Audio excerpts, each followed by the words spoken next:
All right, grace and peace, everybody. Grace and peace, grace and peace. Welcome to the live stream. How you guys doing this wonderful Sunday evening? All right, we got a few people in the house. We got Marion Bass. Oh, that's me. I'm already in the house.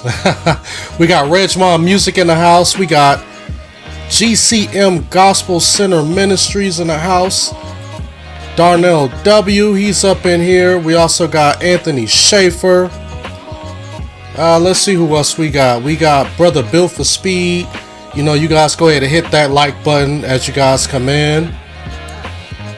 Let me see. We also have Rebuke and Reprove in the house. How you doing tonight? And I think that is about it. We also, GCM, we already shouted them out, but we can shout them out again. Because GCM Ministries has become a member. You know what I'm saying? Hand clap. So thank you, GCM Ministries. I think the last time GCM Ministries was on, or actually the last live stream I had, they became a member. We also have Daryl Lloyd up in the house. And then we also have KL. And as you guys can see, Daryl Lloyd is also a member as well. Give him a hand clap as well. You know what I'm saying? What is going on, everybody? What is going on? So, tonight we are going to continue to play that documentary. If you guys wasn't here last week, or was it last week? I think it was last week, yeah. Because, you know, the whole overturning of the whole Roe v. Wade thing has just had people losing their minds. And there's a lot of people who are kind of on the fence about abortion, but then you got some people who are extremely against it. And of course, as Christians, we are supposed to be, you actually got some people that are extremely for Roe versus Wade, for legalized abortion. And then you got people like myself and hopefully a lot of you guys right now in the chat and who is watching this particular video, you guys are totally against abortion, because it is the intentional taking of human life. So us as Christians, we don't support none of that at all. But for people who wasn't here last week, there's a documentary called Ma'afa 21, which we are going to continue to watch today. And I had Brother Keith Jefferson on last time, and he was with me on the panel. I don't know if he is... I don't know if he's going to be willing to jump on tonight as well. But if he does, Brother Keith, go ahead and hit me up. I'll go ahead and drop you the link. But what a lot of people don't know is that there is a highly racist agenda behind the whole abortion thing, Planned Parenthood, Margaret Sanger. And I know that a lot of us have heard of, people like Margaret Sanger, because she's the one who started Planned Parenthood. But there's a lot of information that a lot of people do not know on how deep the racism goes when it comes to this whole abortion agenda. And last week we were going through this particular, we were going through this documentary. And we're going to continue that tonight. So if you guys haven't seen the documentary, I highly advise that you guys go and check it out. But we're going to end up watching the rest of this documentary tonight. But you guys know, before we get into these conversations, we got to shout out our members. All right. So here we go. First off, we have It's Up Now. It's Up Now became a member last week. Thank you, sir. Just like GCM Ministries became a member last week, the last live stream. Appreciate you guys. Then we also have Pastor Ryan Robertson. He's become a member. Sister Lita for Christ, Miss Ephesians 2:10, Dudamus Brockus, that's my boy right there. Elder Joseph Roberts, Nicole Smith, Latrell Hassel, D Math, Ambassador Everett, another good brother in the faith. I'm Chris Duke, Roger Sherman, that's also my guy there. Anthony Hall, Daryl Lloyd, and Montree Scherer. Give it up for all of them, you guys. And as always, you guys' patronage is greatly appreciated. Thank you guys for becoming members and supporting the channel, on a monthly basis. I really, really do appreciate you guys. But anyway, we're going to go ahead and get ready to get into this. Well, actually, first, let's do this first, because something interesting happened a couple of days ago, right? So, for those of you who don't know, I do have a Twitter account. I'm not really that active on it, but every once in a while I'll jump on it, check and see what's going around, what's going on out there in those Twitter streets. And sometimes I do get these notifications from Twitter, from just random people. Like, I'll just get these notifications, and it'll just be, it may have been a tweet or something that I may have commented on, where somebody may make a tweet that may be related to something that I may have commented on or liked or retweeted or something. So anyway, I'll get these notifications related to whatever content that I follow, people, etc. So anyway, this tweet from Jamil Hill pops up.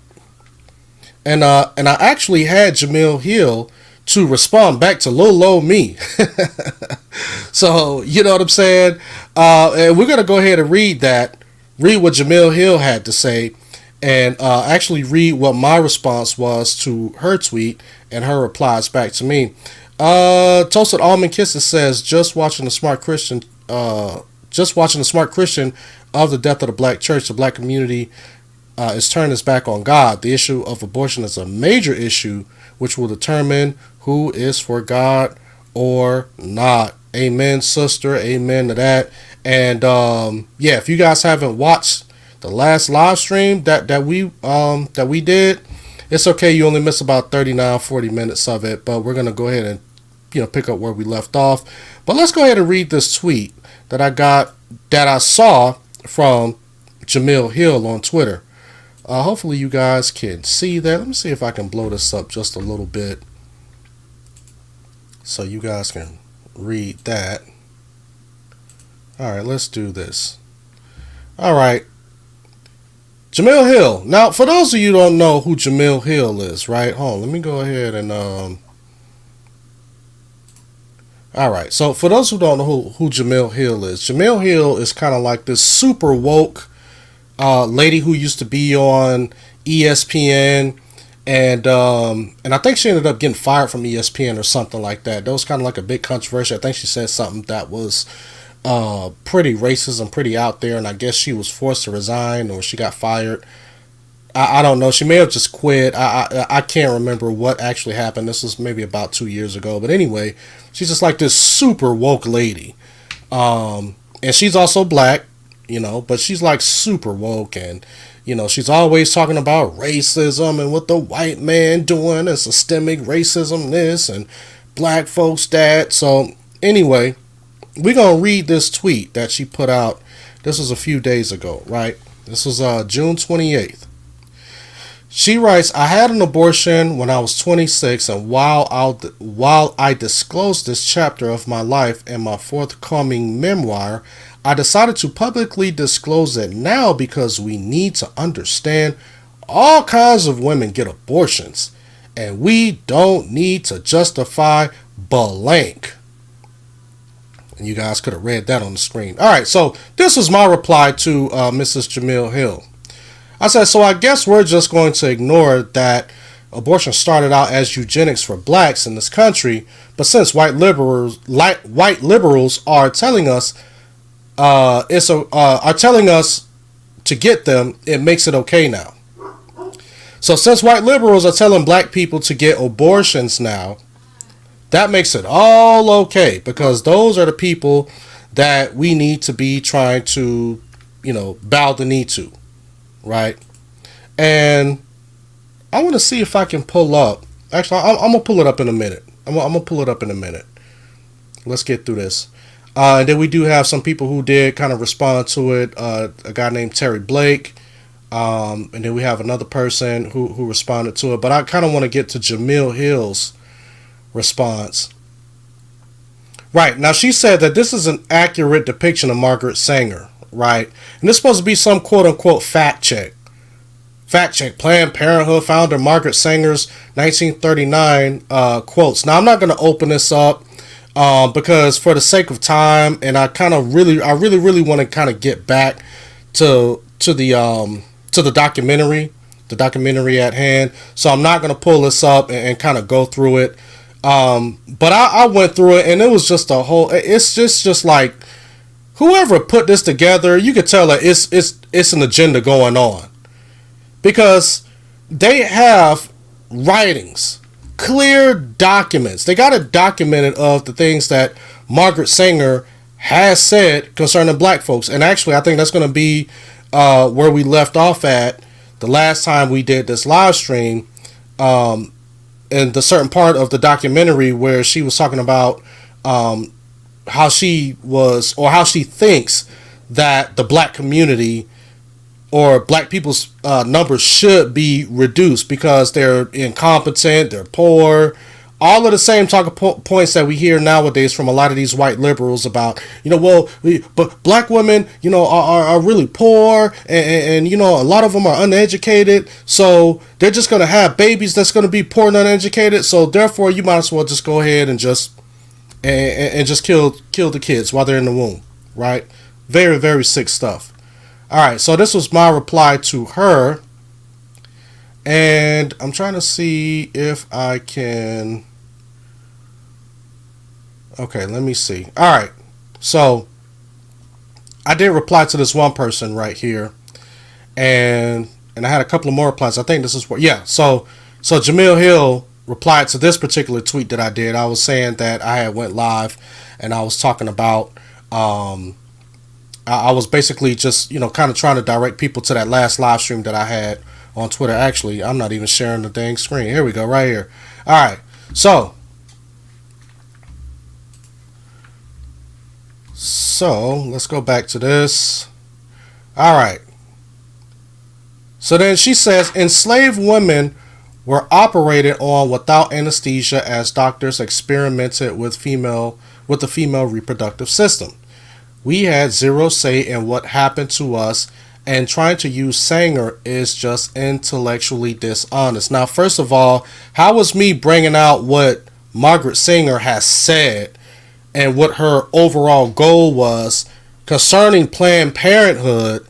How was that being intellectually dishonest when we're going to continue to watch this video where people are actually quoting Margaret Sanger? So this is one of the diversion tactics that you get from a lot of these people who are on the left. People like Jamil Hill. Now, see, she gonna have me start talking like these like these Hebrew Israelite camps, man. She sounds like an agent right now. You know what I'm saying? But see, people like her who live up in their nice big mansions, their nice homes, and they don't really have to worry about taking care of children, because some of these people, they got nannies and stuff like that. They don't live what some people will call the quote unquote black experience, right? They're not living like us, regular normal people. But she has to talk like this because this is what gets her endorsements. This is what gets her speaking engagements. This is what grows her fan base. If she can talk like this and kowtow to a bunch of people on the left, senators and lawmakers and business people who want to promote abortion, then that's more money in her pocket. Because I bet if Jamil Hill would not get speaking engagements, you already saw in the tweet earlier where she's like, well, I'm going to add that to my memoir. She's only doing that to clout chase. That's all she's doing. Well, I want you guys to go read my memoir because I'm going to talk about the 2 abortions that I had when I was 26. It's clout chasing. So anyway, I responded back. I said, abortion historically was geared towards reducing the population of blacks because we were deemed, quote, uneducated and, quote, poor. And this also seems like the same sentiments being used to push the abortion narrative in the black community. I forgot the K. And she said, okay, let me see. Oh, okay. Yeah. Now this she replied back. She says, we have to stop using Margaret Sanger as a shield to justify not giving black women bodily autonomy. What's interesting is how what isn't brought is how black women essentially created gynecology because we had no say over our own bodies. Again, she's totally diverting. She's totally diverting the conversation. The conversation isn't about a woman's reproductive cycle or a woman's reproductive organs. We're talking about abortion, the intentional killing of a human being. So if you want to talk about bodily autonomy, let's talk about the child that is inside of the womb, which is autonomous to the mother. It has a separate DNA. That's facts. That's science. But you're not going to get anyone who is going to, a person like her, she's not going to address the facts. She's going to try to address you with straw man arguments and straw man comments. I don't think she responded back after that. And then my last tweet to her was, apparently you haven't watched my Alpha 21, which is the documentary we are getting ready to play right now.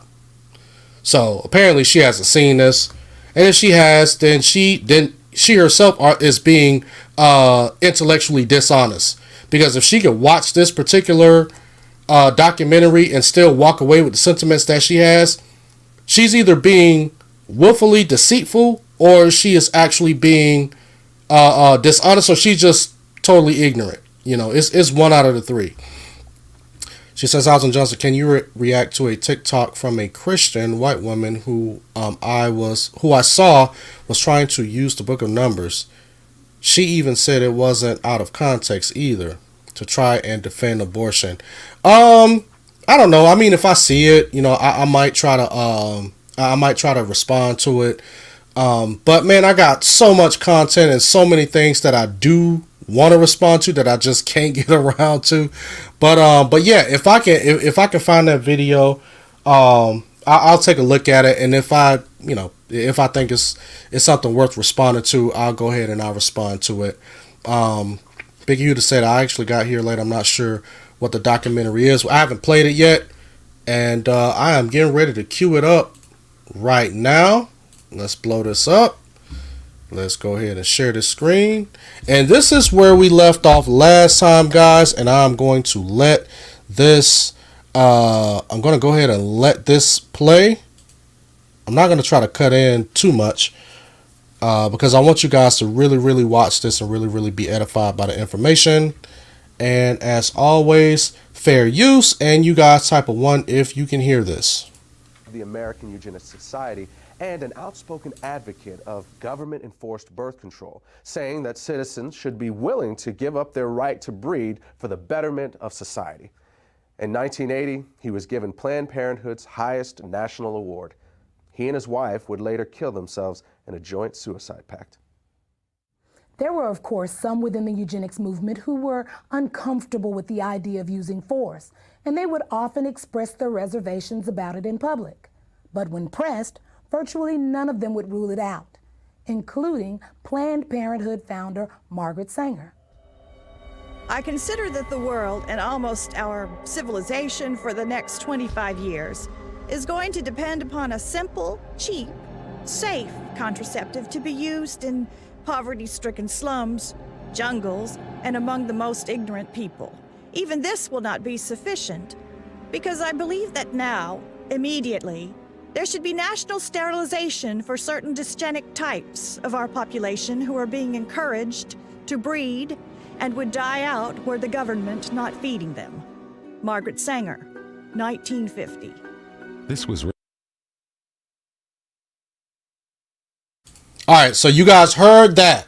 Now, according to Jamil Hill, we can't keep going back to what Margaret Sanger said, because Margaret Sanger, she never really said this. Basically, that's what she was saying in the tweet, that we can't keep going back to Margaret Sanger. Although this is the lady who started Planned Parenthood, who was a known eugenist.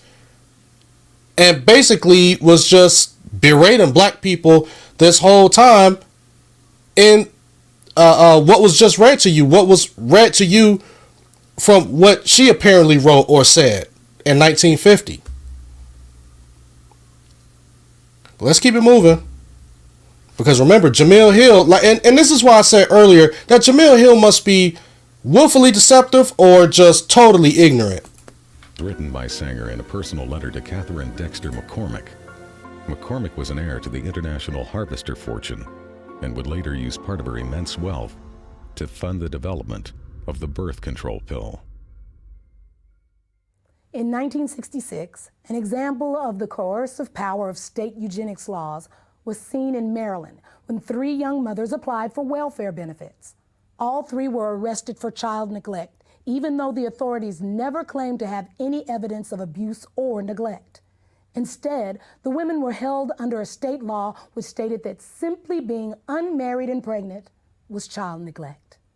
The judge in this case warned the women that if they ever became pregnant again, the state would take custody of all their children. Officials in Prince George's County, where the arrest took place, stated that welfare recipients could avoid being prosecuted under this law by submitting to state-sponsored birth control education.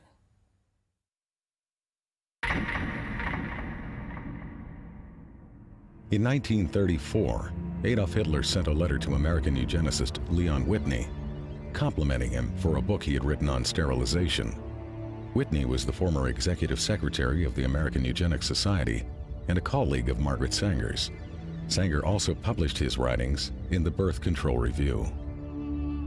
In the book that Hitler was praising, Whitney had written that America could eliminate what he called the slum elements of society by sterilizing the lowest 25% of its population.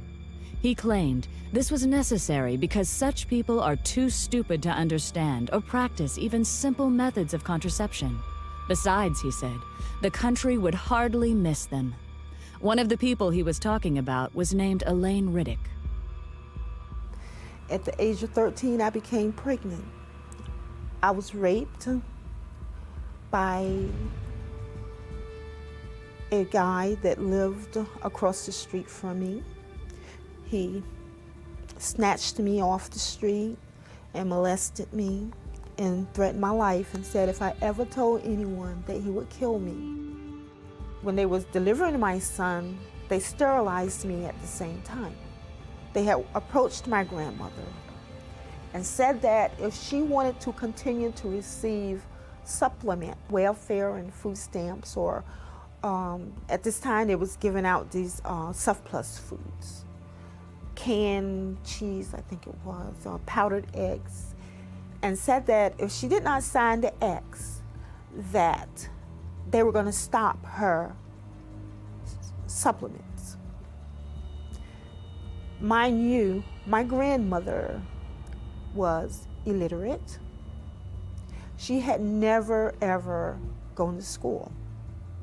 She didn't understand what it was. So she signed the X, and they did this to me. I did not find out that they had sterilized me until I was 19 years old. I asked the state of North Carolina why they did this to me, and they said that because I was feeble-minded, that I would not be able to take care of myself, I would not be able to tie my shoes, that I was just incompetent.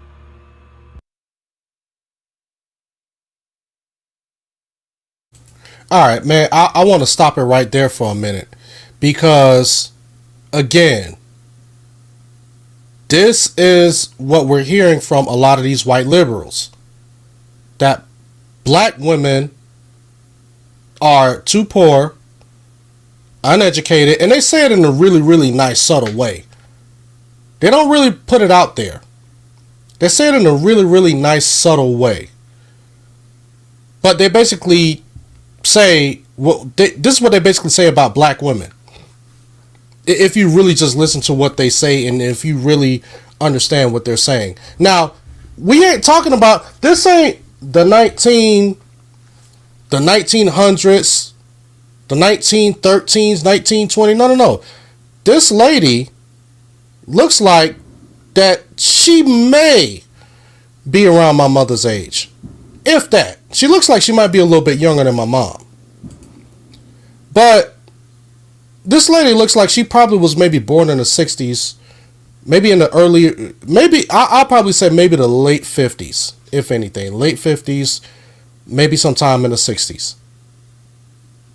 And this is what they had to say about a black woman back then. And I'm pretty sure that this lady is still alive. If she hasn't died, you know, from something unnatural or something like that. But she is a person who is probably still living today. So we're not talking about someone, we're not reading commentary from like, you know, back in the late 1800s or anything like that. This is basically recent history. Maybe just 2 generations back, if anything. Smart Christian Channel says, and shout out to Corey. You guys go and subscribe to Smart Christian Channel, but you guys are probably already subscribed to him anyway. He says, in many ways, these people still feel the same way about blacks. We don't have the ability to take care of ourselves, according to the progressive left. Exactly. This is how they feel about us right now. The state of North Carolina also said that I had never performed, at the age of 13, I had never performed a day's work in my life. They couldn't get me to do anything. But at the age of 13, I mean, should I not have been in school? They were saying that feeble-mindedness is hereditary. So they sterilized me so I would not produce my kind. Mind you, I am not illiterate, nor am I feeble-minded. I never went into high school, but yet I still acquired a college degree. They also justified that my child or my children would be feeble-minded. My son is the president of his own semiconductor company. He has his own construction company. And he has his own real estate company. I mean, how can you think that your government allowed? Now, I want to touch on that for one quick second. Think about all of the black babies that have been aborted. Now, I'm not talking about just, listen, abortion is evil across all races. I get that. But if we're focusing on the black community, because this is who they target the most. This is who they target the most, is the black community. So, I don't want anybody thinking that I'm trying to be on some extra woke pro-black stuff. But if we're dealing with the black community, because we know that abortion targets the black community once again. Think about the millions of black babies that have been aborted so far. And think about what this woman just said, that her son owns multiple businesses. Imagine, I think they said it's roughly 20 million black babies that's been aborted since Roe versus Wade. Just think about 20 out of those 20 million children that have been aborted. How many business owners or very important people who probably could have made a change, a serious change, let's just say in this country, if they could have made some changes for the good in this country, in the black community, but they didn't get a chance to do that because they were aborted. And then we got a lot of white liberals who try to push this upon blacks. And a lot of people just miss that part of the racism. They miss that. Or allowing these things to happen to a person, a life. You can't say nothing. You have no rights. To me, they took away all of my rights. They sterilized kids from my understanding and my knowledge as young as 8 years of age. I don't know what an 8-year-old can do that could cause them to do this to them. The only reason I can give myself is that because they're black. In 1961, social worker Sue Casebolt had been installed as the executive secretary of the North Carolina Eugenics Board. At a board meeting held 3 weeks later, she stated that she was going to keep a file on every child whose name reached her desk so that they could be picked up as soon as they reached childbearing age. Casebolt was still on the board in 1968 when it approved the sterilization of 14-year-old Elaine Riddick.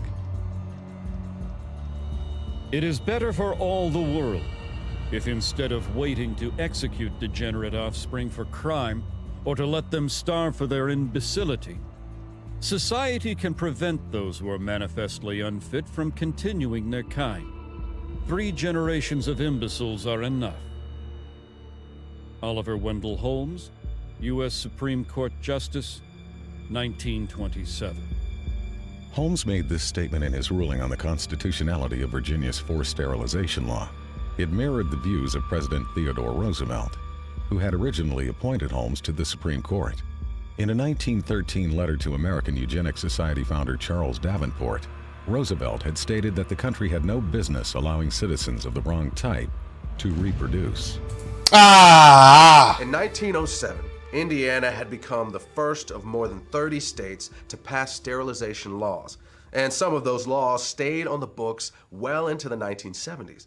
In fact, the state of Oregon did its last sterilization in 1981 and did not abolish its eugenics board until October of 1983. Some states practice sterilization without ever creating an official eugenics board. In those instances, few if any records were kept. And in the states that did keep records, many have never been made available to the public. But in just those states that have released their records, it is known that at least 60,000 Americans were sterilized, and they were disproportionately black. In addition, during a 1973 lawsuit, a federal judge estimated that as many as 150,000 additional low-income women may have been sterilized under federal programs alone.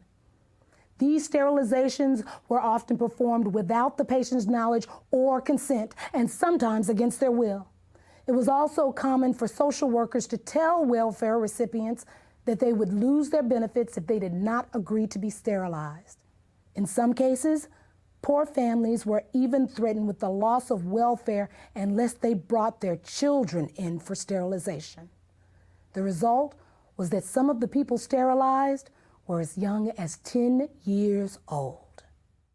In the first 6 months of 1972, one hospital in Aiken County, South Carolina, sterilized over 1/3 of the Medicaid patients who were there to give birth, and all but one of these women were black.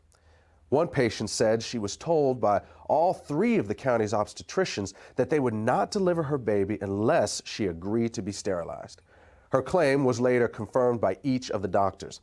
Another patient said she was told by one of these same physicians that he was tired of having to help support the babies of welfare recipients and that she could either agree to be sterilized or find another doctor. The law of nature says that only the fit shall survive. When a nation disregards this law by protecting the unfit and encouraging their multiplication, this nation invites inevitable destruction. As far as New Jersey is concerned, sterilization is an economic necessity. And as far as the United States is concerned, sterilization is a matter of national preservation. Fred Shepard, Assemblyman. Fred Shepard was a member of the New Jersey State Legislature. Fair use. He made this statement upon his introduction of a sterilization bill in March of 1942. In some parts of the country, Planned Parenthood was closely associated with these state eugenics boards and was often a referral agency for them. But the system did not always run smoothly. In 1969, when the number of sterilizations approved by the Iowa State Eugenics Board began to drop, the board was attacked in the press by the executive director of Planned Parenthood, Robert Weber. He said that he was alarmed by the decline in numbers and that the Eugenics Board should expand its approval criteria. Board Chairman Dr. S.M. Corson responded that the board's guidelines were already fairly broad. He pointed out that approvals were routinely given for young girls for no reason other than the board's speculation that they might likely one day engage in immoral behavior without the capacity for being wives and mothers. At that point, Weber publicly scolded the board and told them that they should either increase the number of sterilizations or quit. From its beginning, Planned Parenthood always had powerful ties to the American eugenics community. In fact, in many places they were often one and the same. For example, when the first birth control clinic was opened in Arkansas, it was operated by the Arkansas Eugenics Association and overseen by a woman named Hilda Cornish. Later, the Arkansas Eugenics Association would become the Arkansas state affiliate of Planned Parenthood, and Cornish would be named its executive director. During the 4 months that American Birth Control League director Lothrop Stoddard was in Nazi Germany, he not only met with Hitler and SS chief Heinrich Himmler, he also attended one of the Nazi eugenics courts. The first case I saw looked like an excellent candidate for sterilization. A man in his mid-30s. He was rather ape-like in appearance. Receding forehead, flat nose with flaring nostrils, thick lips, and heavy prognathous jaw. Not vicious looking, but gross and rather dull. Lothrop Stoddard, Director, American Birth Control League, later known as Planned Parenthood. Given the admiration that Adolf Hitler expressed for the American eugenics movement, it is not unlikely that he modeled the eugenics courts in Nazi Germany after the state eugenics boards in the U.S. In both countries, feeble-mindedness was routinely used as a catch-all justification for sterilization, and the diagnosis of feeble-mindedness was almost always left up to the judgment of the person advocating the sterilization. First, the white man tells me to sit in the back of the bus. Now it looks like he wants me to sleep under the bed. Back in the days of slavery, black folks couldn't grow kids fast enough for white folks to harvest. Now that we got a little taste of power, white folks wants to call a moratorium on having babies. Comedian Dick Gregory, Ebony Magazine, 1971. By the 1960s, the American eugenics movement had been reasonably successful in getting sterilization laws and prohibitions against interracial marriage passed. They also had some success in getting states to mandate sterilization for those convicted of even non-sexual crimes, and some states began to require sterilization as a condition for receiving welfare or health care. Meanwhile, another state proposed jail time for anyone who had a child out of wedlock unless they agreed to be sterilized, and at least one state required sterilization as a condition of being released from custody. But these laws were not producing the results Planned Parenthood and others in the eugenics movement wanted. They also began to fear that federal courts were going to eventually rule that these kinds of measures were unconstitutional. At about the same time, however, something new was being introduced to American society. It was called the birth control pill, and the eugenics movement quickly saw it as the perfect solution for controlling the population of people they had always seen as oversexed, unsophisticated, and lazy. But what they would eventually discover is that while the pill was enthusiastically embraced by whites, it was generally rejected by blacks, despite the fact that Planned Parenthood focused its marketing on the African American community and located the vast majority of its facilities in black neighborhoods. What Planned Parenthood and the rest of the eugenics movement did not count on was that many blacks did not want to reduce their numbers. In fact, they saw high birth rates as the most effective way to increase their power in the American political system. The other reality. Hey, I gotta park it right there. So that's why it just boggles my mind, especially when I'm listening to like these super woke people, and they always want to run to, oh, you know, the white cops shooting the black kids, and, you know, hands up, don't shoot, and the white man out here killing us. that never really greatly affected our numbers. And I'm not even going to get into the whole Michael Brown, what's the other guy named George Floyd situation. That's a topic for another live stream. But again, what you just heard was that majority of black people during that time believed that the more numbers that you have, the more political power that you can have. Now, I'm not saying that I agree with that black people should just be having a whole bunch of babies so we can somehow get into politics and just overturn the system or anything like that. I'm not saying that. But what I am saying is that it's showing you the mindset of roughly maybe 60, 70 years ago of what black people's thinking was compared to today. And the reason why I'm bringing that out is because we want to talk about black men being shot by cops as the reason why our numbers are so low and black men being put in jail, but we totally ignore this whole abortion thing, which, again, started off as targeting black people with the eugenics program, But this is how the enemy works. The enemy is very inconsistent.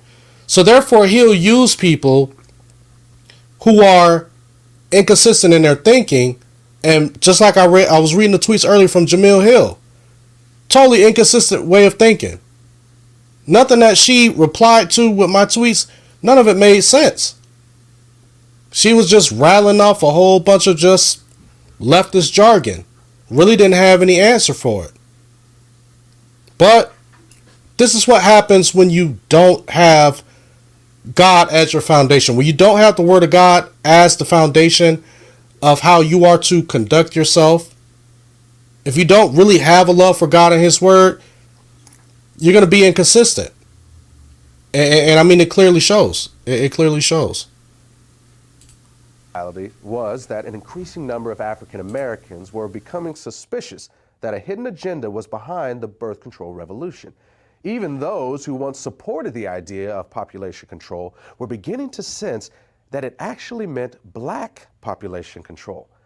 This feeling was evident in June of 1970 when the Black Caucus walked out of the first National Congress on Optimum Population and Environment being held in Chicago.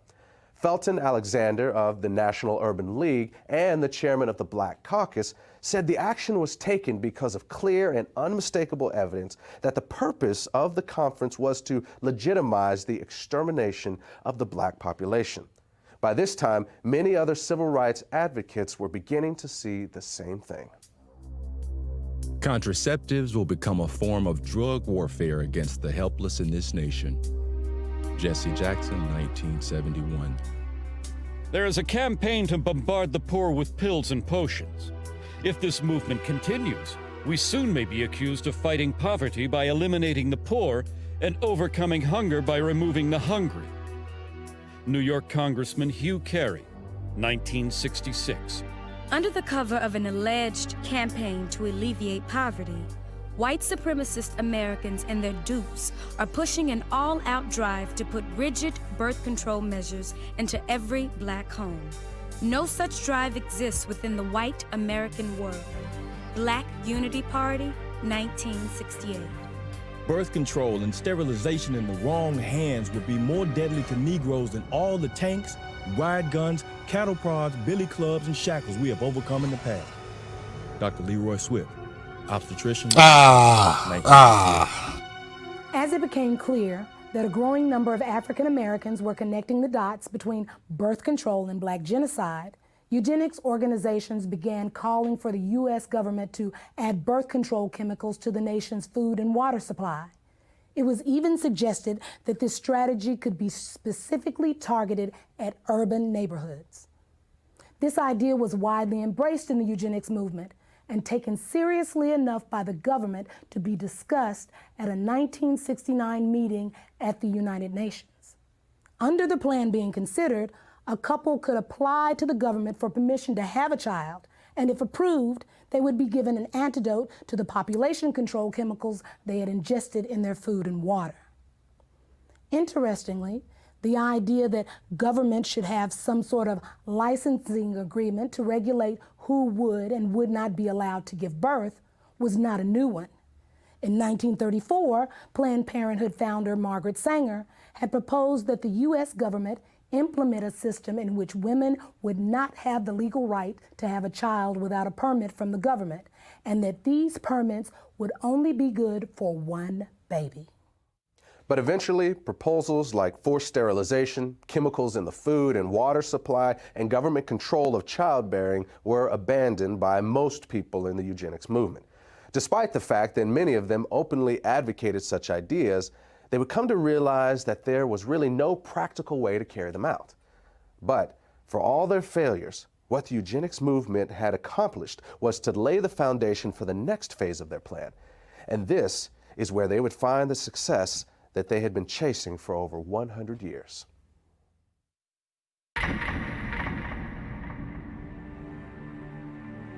What would you say is now the #1 cause of death in the African American community? Heart disease. Oh, HIV/AIDS. Diabetes. Listen good. AIDS. I'll say heart disease.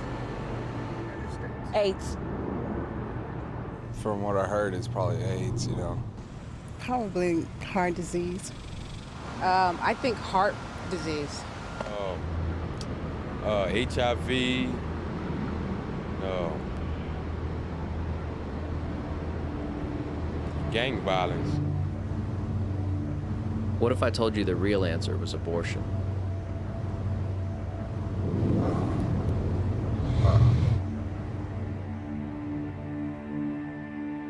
Since 1973, legal abortion has killed more African Americans than AIDS, cancer, diabetes, heart disease, and violent crime combined. Every week, more blacks die in American abortion clinics than were killed in the entire Vietnam War. And the largest chain of abortion clinics in the United States is operated by Planned Parenthood.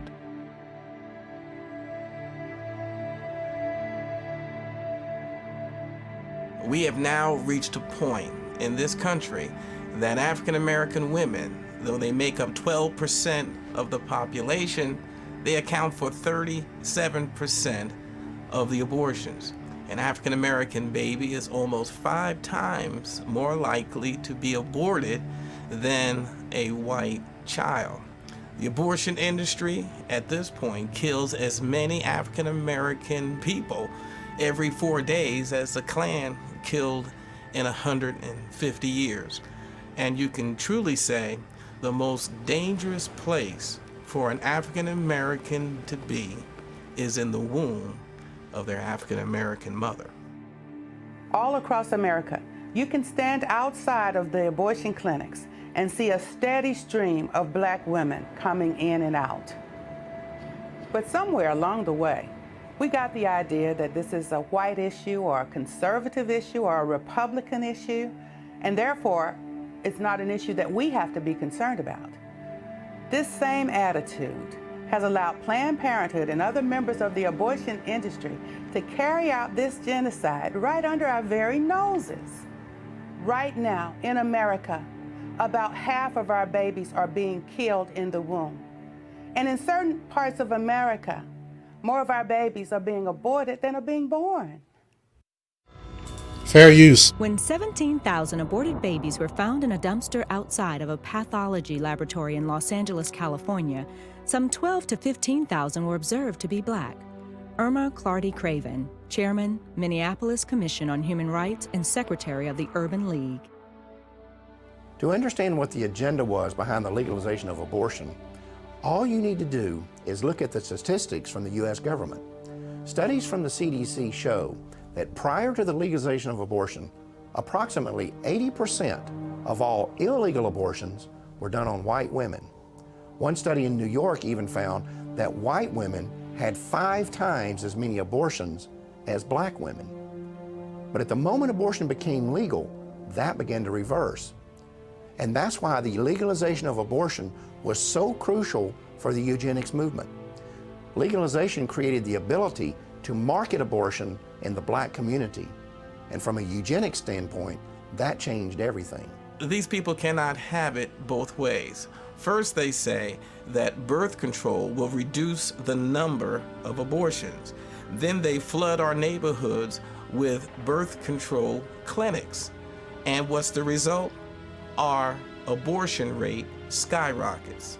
So either they lied about the fact that birth control would reduce abortions in our neighborhoods, or this is the results and the purpose they wanted from the beginning. At this point, I truly have the tendency to believe the latter. In 1973, the year abortion was legalized nationwide, Dr. Christopher Tizzi produced a study on abortion demographics at the request of the Population Council, a New York-based eugenics organization. In this report, Tizzi confirmed previous research showing that when abortion is illegal, the abortion rate is much higher for white women than for black women, but that this completely reverses whenever abortion is legalized. At the time he published these findings, Tizzi was a consultant to both Planned Parenthood and the National Abortion Federation. Other researchers within the eugenics and abortion movements were also documenting that easy access to abortion clinics produces higher abortion rates in the surrounding area. And at least one expert discovered that having a nearby clinic is a bigger factor in the black abortion rate than it is in the white abortion rate. At the same time this data is being circulated, Planned Parenthood and the rest of the abortion lobby were in the process of locating the vast majority of their facilities in minority neighborhoods. Then in 1974, a study was released on population control that had been conducted by researchers at 3 major universities. By analyzing data obtained from Planned Parenthood's own records, they determined that the #1 factor in deciding whether a county in the United States provided free or low-cost family planning services was not poverty, but race. The researchers said their findings seemed to support the contention of many civil rights activists that such programs are less intended to assist the poor than they are to control the growth of the black population. Birth control and abortion are turning out. Yeah, and that's facts right there. Now, what do we hear all the time from a lot of these leftists? Black, white ones, all of the leftists. Well, you know, there should be all types of, you know, we're just doing this for women's health care. That's what they say. This is all about women's health care. We're trying to provide some services so women can have healthy births or healthy families. But how can you have a healthy family when you are aborting the child that is in the womb? So again, and this is what I've kind of alluded to a couple of times, is that it seems like it's more about trying to reduce the black population when it comes to abortion and how they market it versus providing health care. It doesn't seem like that the United States government or these politicians are that concerned about putting money into these pregnancy resource centers for these women, which, by the way, since the overturning of Roe versus Wade, people have been vandalizing these pregnancy resource centers. I think they tried to burn a couple of them down. But remember a couple of years ago, if you guys would just go out and provide the resources for these women, they wouldn't have to have abortions. These centers are not out here. People used to challenge me all the time. Show me one of these centers. Show me one of these centers that's actually out here helping these black women. But so ironic that when Roe versus Wade is overturned, now they can go to these pregnancy resource centers. Now they can find them just so they can vandalize them and burn them down. Unbelievable. Out to be the great eugenic advances of our time. Frederick Osborne, founding member of the American Eugenics Society, 1973. The best way to hate a nigger is to hate him before he is born. Leander Perez, Louisiana State Judge, 1970. 2 years after the director of Iowa Planned Parenthood had publicly attacked the state's eugenics board for not approving enough sterilizations, a bill was introduced in the Iowa legislature to legalize abortion. Despite having the support of both the state Republican Party and the state Democratic Party, as well as strong backing from the governor, the bill would be defeated almost single-handedly by the only African American in the Iowa legislature. Proponents have argued this bill is for blacks and the poor who want abortions and can't afford one. This is the phoniest and most preposterous argument of all. I represent the inner city where the majority of blacks and poor live, and I challenge anyone here to show me a waiting line of either blacks or poor whites who are wanting an abortion.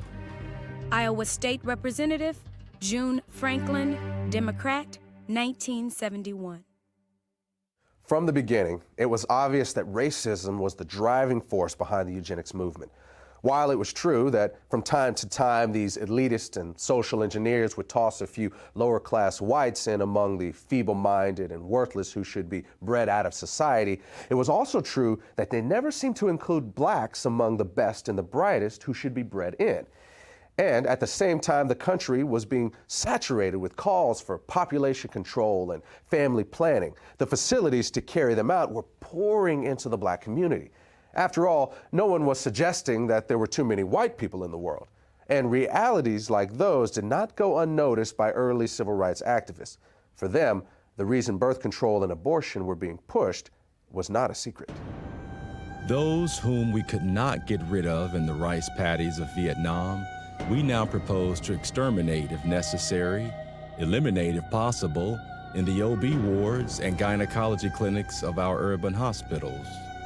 Jesse Jackson, 1971.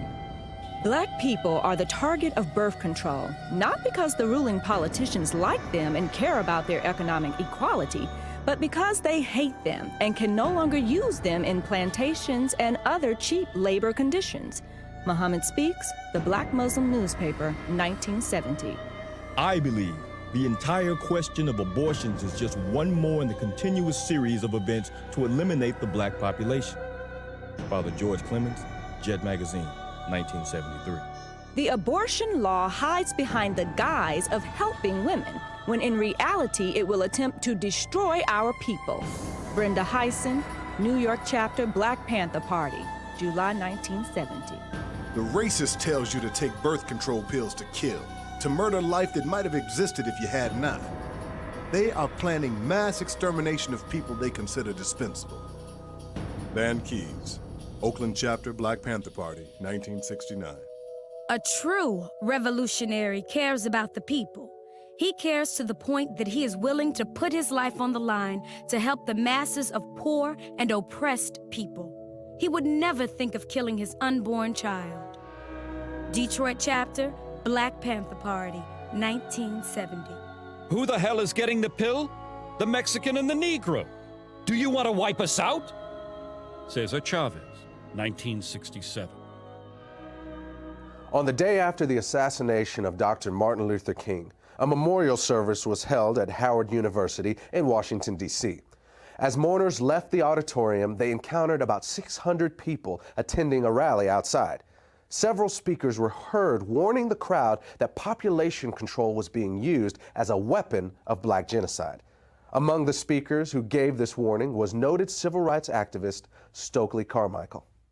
A year later, Pittsburgh police were called when 200 sticks of dynamite were discovered near a local Catholic church. An investigation revealed that the dynamite was not intended for the church, but was instead left behind by civil rights activist William Bowie Hayden. Hayden later admitted that he and his group, the United Movement for Progress, had planned to use the explosives to blow up nearby Planned Parenthood facilities because they were practicing black genocide. Hayden had once stated that any African American who supported allowing Planned Parenthood into black neighborhoods was an Uncle Tom. Into the black community stepped Planned Parenthood. Only when they came into the black community, they've become planned black genocide. William Bowie Hayden, civil rights activist, 1971. Among those associated with Hayden was an African-American physician named Dr. Charles Greenlee. Greenlee had been a staunch supporter of Planned Parenthood, but became suspicious of the organization after noticing that black neighborhoods in his city were, as he described it, saturated with Planned Parenthood facilities, while nearby white neighborhoods that were just as poor did not have a single one. In an article published by the black Muslim newspaper Mohammed Speaks, Greenlee said he had also discovered that deceptive materials were being circulated in the ghettos and delivered to the homes of black women, warning them that welfare recipients who had additional children would lose their public assistance. Greenlee knew that wasn't true and concluded that Planned Parenthood was pushing a hidden agenda. It was then he severed his ties to the organization and started working against it. The idea is to make less niggas so they won't have to build houses for them. If we keep producing, they're either gonna have to kill us or grant us full citizenship. Dr. Charles Greenlee, civil rights activist, 1968. It is strange that they chose to start talking about population control at the same time that black people in America and people of color around the world are demanding their rightful place as human citizens and their rightful share of the material wealth in the world. Jesse Jackson, 1977.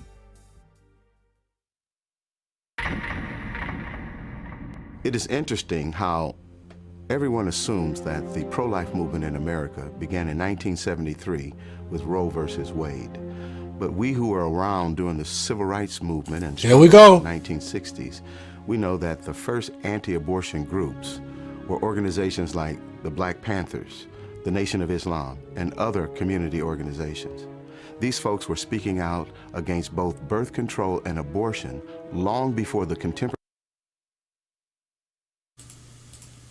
Now I want to say this, y'all don't be trying to go join no Nation of Islam and the Black Panthers because they was like one of the first ones to, speak out against this. Don't I ain't promote none of that. So, but they just kind of giving you guys a backstory, or the history behind the people who are actually fighting against this, in the early days. So, once again, don't go trying to join these groups, all right? Fair use, y'all. Contemporary pro-life groups of today existed. But one of the problems with the civil rights movement was that there was far too many men and women who were willing to sell out the community. And a lot of powerful, influential African Americans knew that they had to be willing to turn and look the other way in order to advance their own personal political agendas.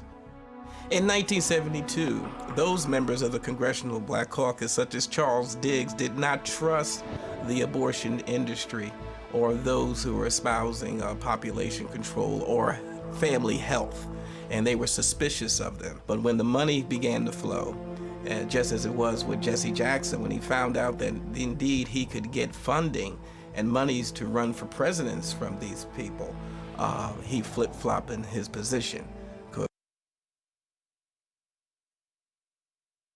Okay, y'all heard that. You heard that. What did I say earlier? That when it comes to a lot of these folks, especially black people who want to try to push the whole abortion agenda, it's about money. The bottom line is them getting money.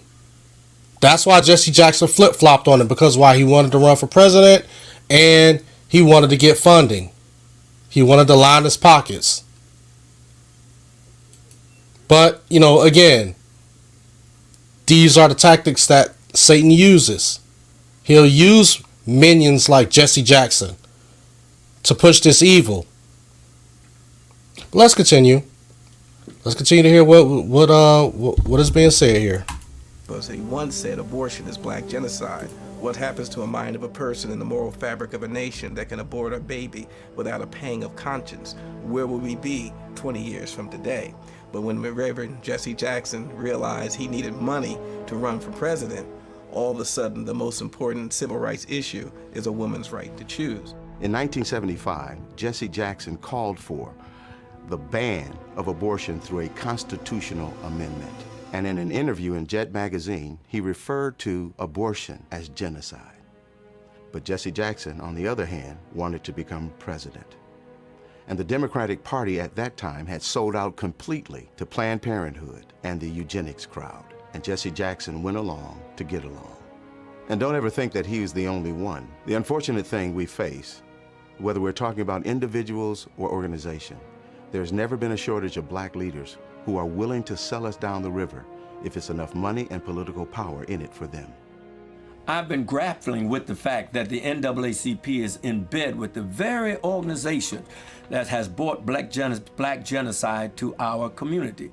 Dr. Alveda King, the niece of Dr. Martin Luther King, has tried on at least 3 occasions to bring to this organization's attention the black genocidal plot of people like Margaret Sanger and Planned Parenthood to exterminate the black community. And the stonewalling has been astounding. Alveda King literally has gone to the street along with myself to say to the NAACP, please deal with this issue of black genocide. The NAACP has responded by hiding and trying to prevent their convention goers to hear about black genocide. They've even gone to the extent of using buses to block our demonstration about black genocide in front of Cobo Hall where their convention was going on. They have literally put black paper across their windows so that the convention goers at the NAACP convention could not see the demonstration going outside that included Alveda King. There is definitely a conspiratorial plot being hatched and has been hatched by the NAACP to keep from their people the fact that they are co-conspirators in the genocide of their own people. When you look at the number of African Americans who portrayed us over the years, it's not always clear whether they are uninformed or just out-and-out traitors. When we see pro-choice politicians defending abortion on television, do they really understand the implications of abortion and that it is certainly used for black genocide? Reverend Benjamin Hooks, one of the former presidents of the NAACP, once personally told me that the NAACP would not bring this subject to the floor because they believed it would tear up the NAACP. Even the media has conspired with the NAACP to keep this issue from the attention of the black community and the public at large. I have seen the news media literally hide their trucks so that they would not be in a position to have to cover the demonstrations in front of Cobo Hall, only to bring them out after the demonstrators had left. This is an outrage that the black community is having the life of its babies destroyed, and the NAACP and the media are knowingly conspiring to keep this information from the public. This is an outrage, and it should be dealt with by every fair-minded American. The civil rights elite has forgotten the lives of unborn black children and has joined those who choose to kill them. Unbelievable! They have forgotten that in the past, racists snatched black babies from their mother's arms and sold them into slavery.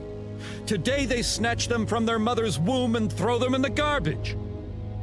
Ishmael Hernandez, Executive Director, African and Caribbean American Center, 2003. When we look at this issue of civil rights leaders who sell out, even when they clearly know that birth control and abortion are being used for black genocide, we need to understand that by the 1960s, population control, especially black population control, had become almost a religion for America's white power structure.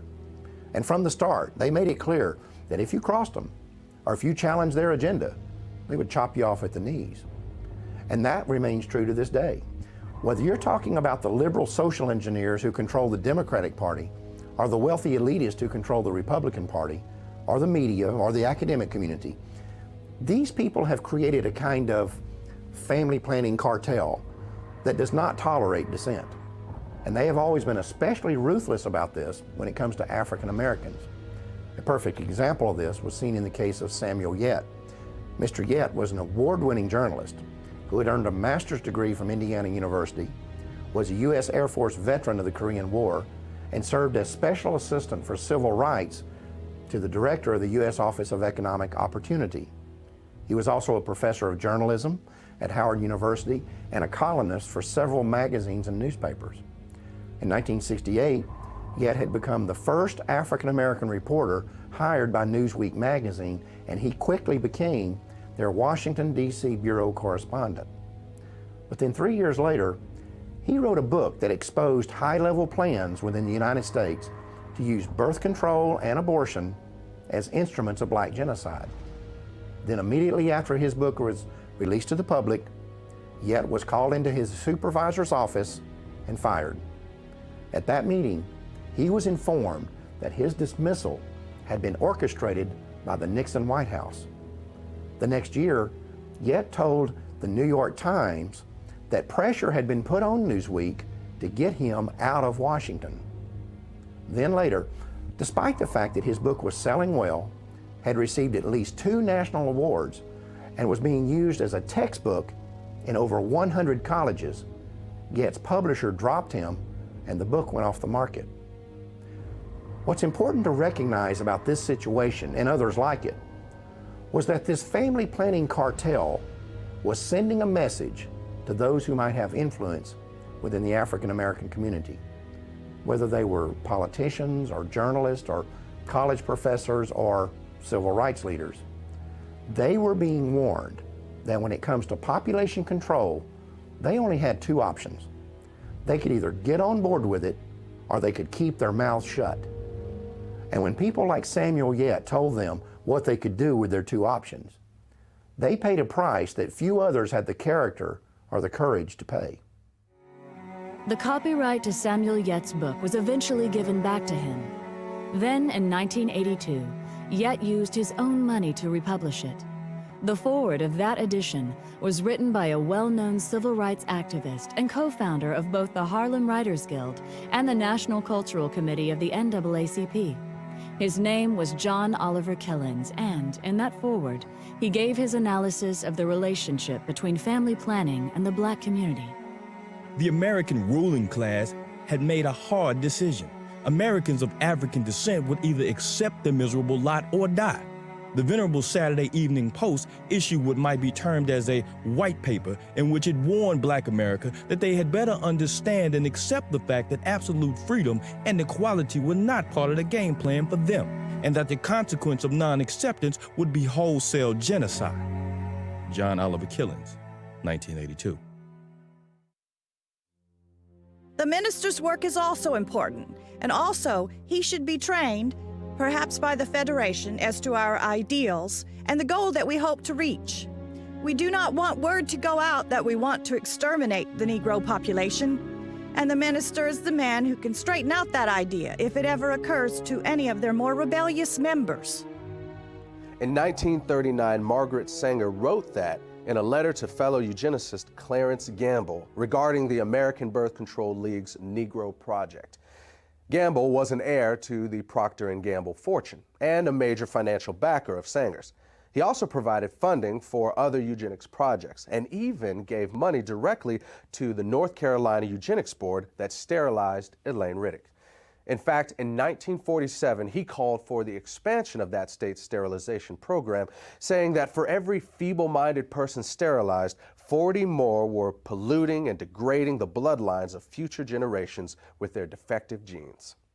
Sanger's letter makes it clear that the eugenics movement understood they would need to neutralize the opposition they might get from the church. They also knew that this would be especially crucial within the African American community. Their strategy was to manipulate church leadership into selling the illusion that support for eugenics was not inconsistent with the Christian faith. To do this, they would often recruit pastors to be frontmen for eugenics policies and provide them with prepackaged sermons on eugenics.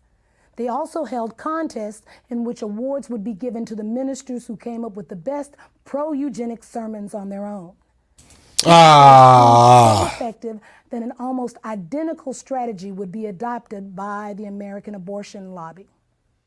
In January of 1973, the Supreme Court legalized abortion on demand throughout the United States, and almost immediately, the Religious Coalition for Abortion Rights was formed.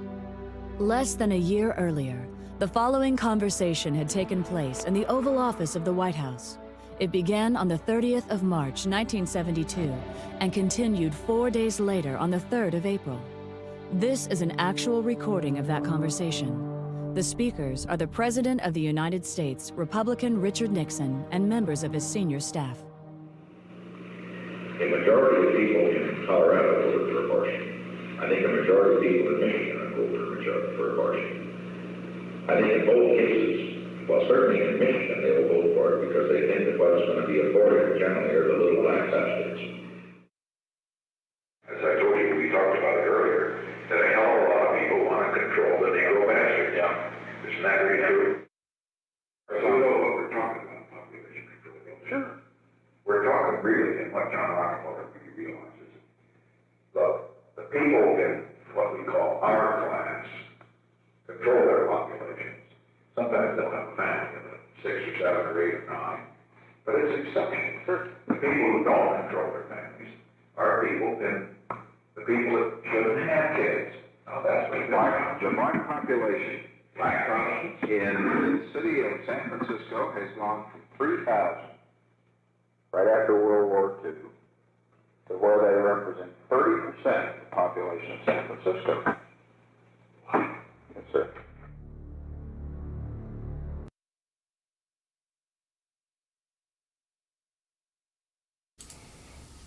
All right, you heard that. You seen that. You seen that. Thank you, Bill, for speed. Fair use, fair use, fair use. Yeah, so you guys heard that. You seen that from one of the former presidents of the United States. So when people want to talk about, abortion just being about women's health rights and all of this stuff, it has that's a lie. That's what we call the fugazi. It's a lie. It's a bait and switch. And why do a lot of these, especially these elites, why do they push this? For money. For money. There's a really satanic and demonic spirit behind abortion. If you've been watching this and you don't see that, then I pray that you do get it. I really pray that you do get it. But anybody can see right now that this is something that is just totally evil, totally satanic, totally demonic. For someone to say the things that we've heard, especially from people like Margaret Sanger, especially what we just heard from Richard Nixon, the former president Richard Nixon, what he had to say about black people. You know what I'm saying? I mean, like that is just sad. That is just sad. I actually want to play this video, and this is going to be from Malcolm X. Okay. Now, again, I don't want y'all trying to go join the Nation of Islam. But this is what Malcolm X had to say. I think this was back in the early 60s or something like that. Because I think it was Spanish Fly. Not Spanish Fly. It probably was Super Jam earlier. I think he made a point about, we can't trust anyone in government. We can only trust God. So I want you guys to watch this video if you haven't seen this already. We're going to hear what Malcolm X had to say. In this crooked game of power politics here in America, the Negro, namely the race problem, integration, civil rights issue, are all nothing but tools used by the whites who call themselves liberals against another group of whites who call themselves conservatives, either to get into power or to retain power. Among whites here in America, the political teams are no longer divided into Democrats and Republicans. The whites who are now struggling for control of the American political throne are divided into liberal and conservative camps. The white liberals from both parties cross party lines to work together toward the same goal. And white conservatives from both parties do likewise. I kind of want to bring up what Big Yehuda just said. He said, I suspect that there's more context behind that conversation with Nixon. Nixon was actually not that bad of a president. It's unclear whether Nixon approved of it or not in that clip. All right, and he says, I say this because genuinely I do not know. Nixon was not really that corrupt. The worst thing he did was taking us off the last remnant of the gold standard. Hello, Big Yehuda, are you being serious right now? Or are you really trolling? And I'm saying that, seriously, because I mean, Nixon, we had the Watergate scandal that happened. And just besides the Watergate scandal, I mean, we just clearly heard what the man just said. I don't know how much more context you would need behind what Richard Nixon said, but I totally disagree with your comment right now. But we're gonna continue to listen to this to this particular video from Malcolm X. Am I unmuted? Hold on, let me see. Okay, I'm unmuted. All right. The white liberal differs from the white conservative only in one way. The liberal is more deceitful, more hypocritical than the conservative. Both want power, but the white liberal is the one who has perfected the art of posing as the Negro's friend and benefactor. And by winning the friendship and support of the Negro, the white liberal is able to use the Negro as a pawn or a weapon in this political football game that is constantly raging between the white liberals and the white conservatives. The American Negro is nothing but a political football, and the white liberals control this ball through tricks or tokenism, false promises of integration and civil rights. In this game of deceiving and using the American Negro, the white liberals have complete cooperation of the Negro civil rights leader, who sell our people out for a few crumbs of token recognition, token gains, token progress. In the New York Tribune, in an editorial dated February the 5th, 1960, they pointed out that out of 11 million qualified Negro voters, only 2,700,000 actually take time to vote. This means that, roughly speaking, only 3 million out of the 11 million Negroes who are qualified to vote take an active part. And the remaining 8 million remain voluntarily inactive. And yet it is this small minority, the 3 million Negro voters, who help determine who will be the next president. If who will be the next president can be influenced by 3 million Negro voters, it is easy to see why the presidential candidates of both political parties put on such a false show with the Civil Rights Bill and promises of integration.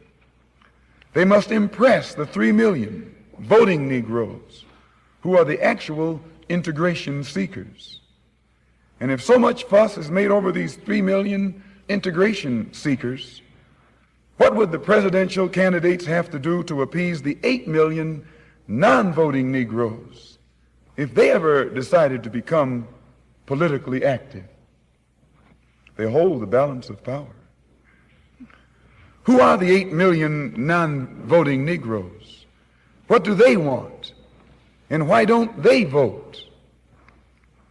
The 3 million Negro voters are the so-called middle-class Negroes, or high-class Negroes, or uppity Negroes, who are referred to by the late Howard University sociology professor E. Franklin Frazier as the black bourgeoisie, who have been educated to think as patriotic individualists with no racial pride whatsoever, who believe in and look forward to the future integrated, intermarried society. Fair use. That is constantly being promised to them by the Negro politician. And therefore, this integration-minded 3 million minority remain an active part of the white-controlled political parties.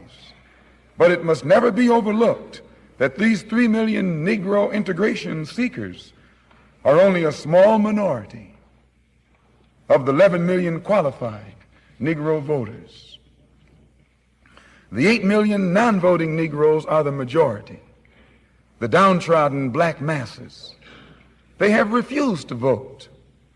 They've refused to take a part in politics because they reject the Uncle Tom approach of the clergy politician leadership that has been handpicked for the so-called Negroes by the white man himself. This clergy politician leadership does not speak for the Negro majority. They don't speak for the black masses. They speak for the black bourgeoisie, the brainwashed, white-minded, middle-class minority, who, because they are ashamed of their race, because they are ashamed of being black and don't want to be identified with black, they are seeking to lose this black identity by mixing and mingling and intermarrying and integrating with the white society. The race problem cannot be solved by listening to the white-minded, brainwashed minority. The white man must try to learn what the black majority want. The president would be wise to try and learn what the black masses want.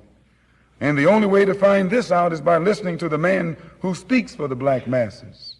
And I can declare to you tonight and to the entire world that the man here in America who speaks for the majority, the downtrodden, dissatisfied black masses, is this same man who so many thousands of our people are flocking toward to see and hear. This same Mr. Muhammad who is labeled by you as a black supremacist and as a racist and as an extremist. If the 3 million middle-class Negroes are casting their ballots for integration and intermarriage, what do the non-voting black masses who are in the majority want?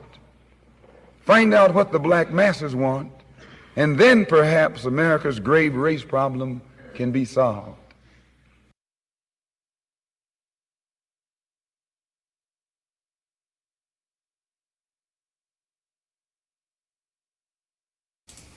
Yeah, and the reason why I played that, because I want you guys to understand that, you know, right now we got these elections and all of this stuff is coming up.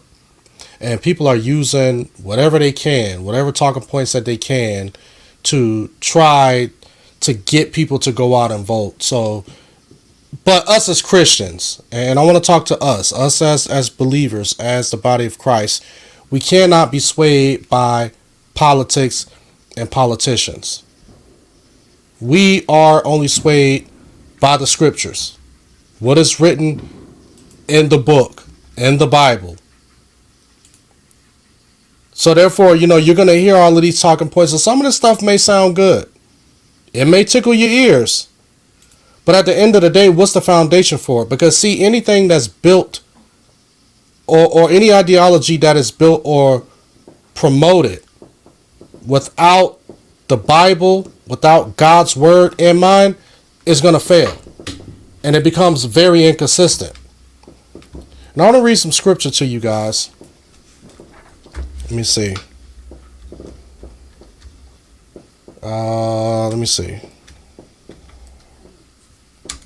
All right. I'm going to go ahead and share this screen. This is Psalms 139, starting at verse 13.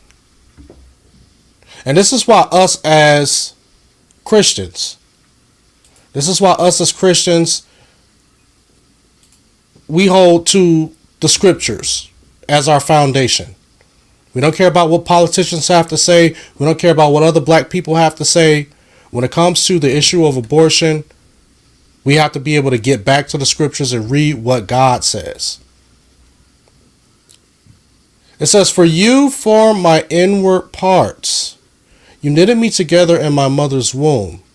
I praise you, for I am frequently and wonderfully made. Wonderful are your works.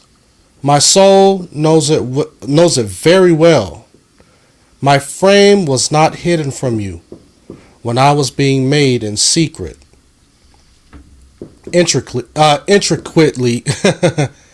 woven in the depths of the earth. Your eyes saw my unformed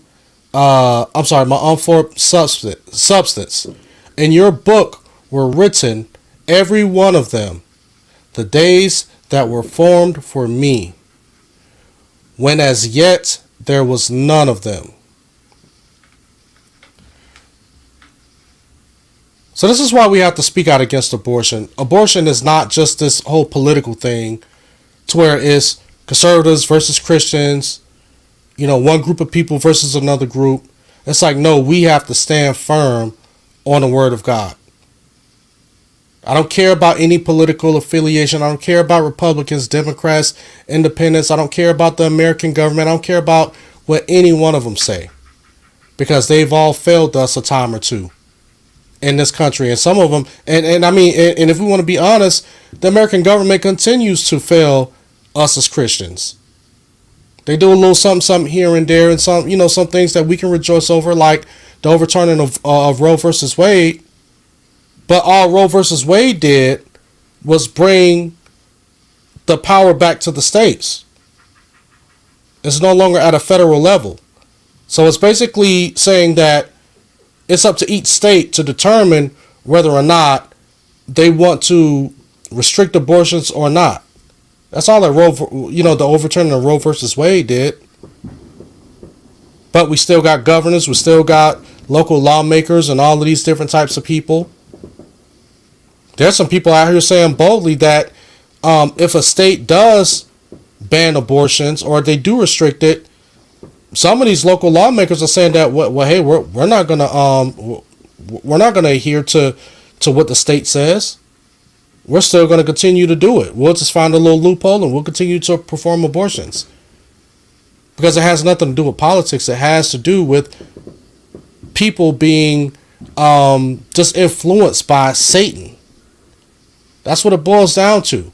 This is a battle between good and evil. This warfare is not of flesh and blood. It's not. It's against these spirits and principalities. And that's what we have to understand. It's just like with let me see. Spanish Fly says to Nixon saying Michigan will vote for abortion. That is absolutely true. I'm in the second largest city in Michigan, and the Dutch make sure to let us know that they don't like black folk even today.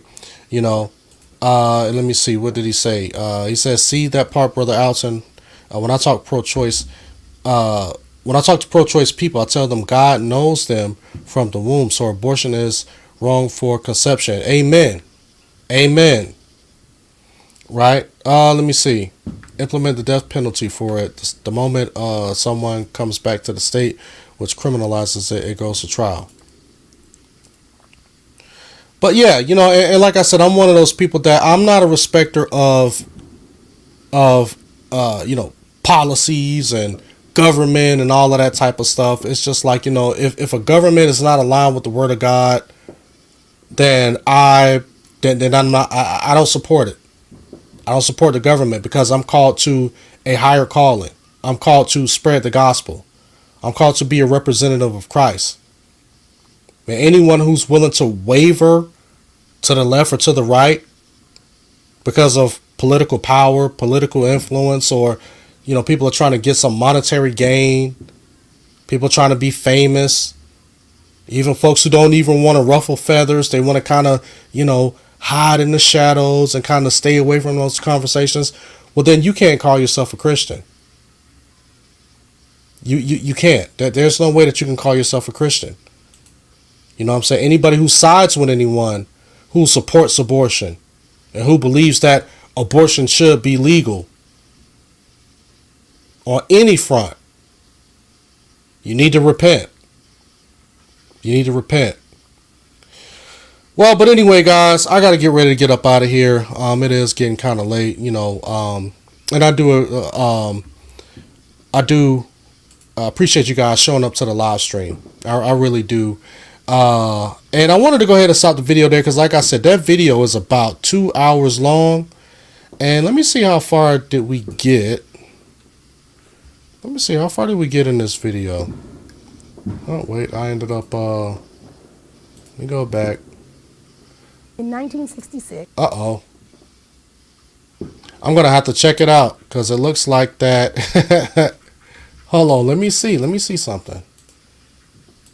Because I gotta see exactly when did I stop. Actually, I'll just check it out on the playback. I'll just check it out on the playback. So I'll know where we left off and we can start it up again. And I'll probably be starting up again maybe next Sunday or something. So, but once again, I want to thank you guys for showing up to the live stream, man. And I think that this is a topic and a discussion that really has to be, this has to be discussed. We have to talk about this. We can't run into the shadows because we may have family members and, friends and people that we respect that really takes a hard stance on promoting abortion, or they think that, abortion should be legalized. No, us as representatives of Christ, we have to stand firm against this and call it out for what it is. This is the intentional killing of human beings. There's no other way to put it. It's not removing a clump of cells. Even these people who support abortion have now conceded that it's not just a bunch of cells. That it's actually a human being. They recognize now that it's a human being that they are removing from the womb. Now, we don't just study the history and all of this stuff because we're trying to push, a certain Black Power narrative. I don't want anybody thinking that. The reason why I'm playing this particular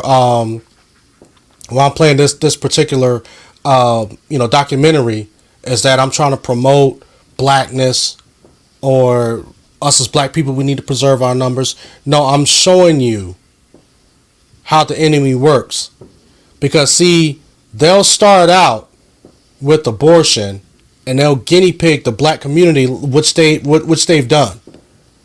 They've guinea pigged the black neighborhood in order to make a case that all women should commit this evil act. That is what Satan's ultimate goal is to destroy as many people made in the image of God as possible. That is his goal. And we can't ever forget that as Christians. This is why we have to stand firm against the evil of abortion. Yeah, we can rejoice that Roe versus Wade has been overturned, but this does not stop the fight. This doesn't mean that the battle is over. This is just a small piece, a small part of the battle. But what this is going to prove is that all of these lawmakers who've been calling themselves Christians, I believe that this is the time to show and prove. You call yourself a Christian and you got the power to ban abortion outright and criminalize it, it's time to put up or shut up. Now we're going to see the separation between the wheat and the tares. All of these lawmakers, especially a lot of these Republican lawmakers who've been pro-life. We gonna see now. Are y'all gonna push to ban abortion? Because y'all been saying, well, Roe v. Wade been holding us back, so we've been trying to work around that. No. It's time to show and prove now. And this is where us as Christians be ready to stop supporting some of these people in politics. Be ready to be disappointed by some of these people who have been saying that, oh, we're going to do this, oh, we're going to do that. Now you got the chance. You got the chance now. Let's see what's going to happen. But anyway, guys, thank you guys for showing up once again. I know I'm going to say that about 5 times. But yeah, let's go ahead and get ready to get up out of here, man. And you guys know before we get up out of here, we definitely, once again, at the beginning and at the end of our live streams, we got to shout out all of the people who support this channel on a monthly basis. And that is the people who have clicked that join button at the bottom, and they've become members, and they support me, you know, monthly with a small contribution. And as promised, I'm going to shout these people out at the beginning of the live stream and at the end. So first we have It's Up Now. We have GCM, Gospel Centered Ministries. We have Pastor Ryan Robertson, Leader for Christ, Miss Ephesians 2:10, Dunamis Brockus, Elder Joseph Roberts, Nicole Smith, Latrell Hassel, D. Math, Ambassador Everett, I'm Chris Duke, Roger Sherman, Anthony Hall, Daryl Lloyd, and Montrese Scherer. Give it up for him, you guys. Thank you guys. And on your way out, you guys go ahead and smash that like button. That helps with the algorithms, so more people will be able to see this video and be edified by it. And who knows, maybe next time they may even show up to the conversation. But with that, guys, let's go ahead and let's get ready to get up out of here. I'll cue the music. So yeah, you guys just continue to stay tuned to the channel. I don't know, I might go live tomorrow. Thinking about it. You know, I want to touch on that IUIC thing with these guys trying to blitz the church and all of that. So Lord willing, I can do a live stream on that. But anyway, as always, if you guys like this video, if you guys like it, hit the like button, rate it, share it, subscribe, and you guys enjoy the rest of your night. And I will see you guys back next time, Lord willing. God bless.